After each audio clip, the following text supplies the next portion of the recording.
આથી તો આપણે વડી પલાળી લીધી, કેમ કે આપણે વડિયામાંથી એક વસ્તુ બનાવવાની હતી. બધી વડીઓને તપેલીમાં લાખી થોડી વાર હલાવી લાખી, 10 મિનિટ તળવા મૂકી રાખી. થોડા મરચાં લીધા, થોડી ડુંગળી લીધી, એક ટામેટું લીધું, એક બટાકું લીધું. ડુંગળીને આપણે ફટાફટ સમારી લઈશું. ટમેટા ભાઈ રીસાણા તો ટમાટા ભાઈને પણ સમારી લીધા. સપોર્ટમાં મારી મમ્મીને પણ બોલાવી લીધી. મને આંખમાં મરચાં ઉડે છે એટલે મમ્મીને કાપવા આપી દીધા. સાથે બટાકા ભાઈને પણ ઉતારીને કાપી લીધા. મમ્મીએ થોડો ડબ્બામાં અજમો કાઢી લીધો.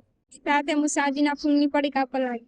મમ્મીએ તપેલીમાં ચણાનો લોટ લાખી દીધો. તપેલીમાં થોડો અજમો લાખ્યો અને લીંબુ તરપાડ્યું. કાપેલા મરચાં લાખી દીધા. ટામેટા અને ડુંગળી લાખી. ગળ્યા બનાવવા માટે થોડી ખાંડ લાખી દીધી. થોડું તેલ પણ નાખી દીધું. મમ્મીએ હાથ વડે બધું હલાવી નાખ્યું. સગડી ઉપર કડાઈ મૂકી દીધી. થોડી વાર તેલને ગરમ થવા દીધું. સૌથી પહેલા ટેસ્ટ માટે અમે કુરકુરી લાખ્યા. પલાળેલી વળી નેતારેલી વળી ચણાના બેસનમાં લાખી. એક વળીને ડુબાડીને તેલમાં નાખી. તો મિત્રો આપણે બનાવ્યા છે વડિયાના ભજીયા.